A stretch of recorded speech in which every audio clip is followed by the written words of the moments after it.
বাংলাদেশে যে ঘটনা ঘটে চলেছে তাতে তারা দুঃখিত, মর্মাহত। যে কোনো ধর্ম, বর্ণ, জাতির মানুষের ওপর অত্যাচার তারা সমর্থন করে না।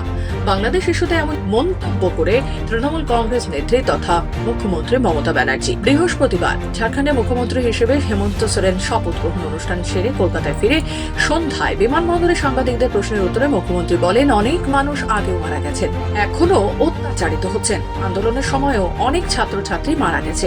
এ বিষয়ে পশ্চিমবঙ্গ সরকারের কিছু করার নেই। ভারত সরকারের বাংলাদেশ সরকারের সঙ্গে কথা বলে ব্যবস্থা নেওয়া উচিত।